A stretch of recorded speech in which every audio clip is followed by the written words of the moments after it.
சித்ரா பௌர்ணமியை ஒட்டி கோவை வெள்ளியங்கிரி மலைக்கு அதிகமான பக்தர்கள் வருகையையொட்டி ட்ரோன்கள் பயன்படுத்தி வனத்துறையினர் கண்காணிப்பு. தென் கைலாயம் என அழைக்கப்படும் கோவை மாவட்டம் பூண்டி அருகே உள்ள வெள்ளியங்கிரி மலைக்கு ஆண்டுதோறும் பிப்ரவரி மாதம் முதல் 3 மாதங்கள் மலை ஏற பக்தர்கள் அனுமதிக்கப்படுவார்கள். இந்த காலகட்டத்தில் குறிப்பாக சிவராத்திரி மற்றும் சித்ரா பௌர்ணமி நாளில் பல்லாயிரக்கணக்கான பக்தர்கள் 7 மலை ஏறி சுவாமி தரிசனம் செய்வார்கள். இந்த ஆண்டு சீசனில் மலை ஏறிய 8 பேர் மூச்சு திணறல் உள்ளிட்ட காரணங்களால் உயிரிழந்துவிட்டனர். இதனையடுத்து 5.5 கிலோமீட்டர் மலை பாதையில் மருத்துவ முகாம்களை வனத்துறை மற்றும் மாவட்ட நிர்வாகம் அமைத்துள்ளனர்.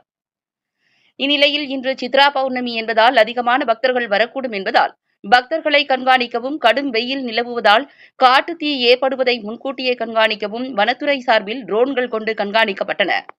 இந்த ட்ரோனில் அதிகபட்சமாக 10 கிலோ எடை கொண்ட பொருட்கள் வரை எடுத்து செல்ல முடியும். வெள்ளியங்கிரி மலை ஏறும் பக்தர்களை ட்ரோன் மூலம் பாதுகாப்பு முன்னெச்சரிக்கை, தீ போன்ற நிகழ்வு ஏற்படாத வண்ணம் வனத்துறை சார்பில் கண்காணிக்கப்பட்டது.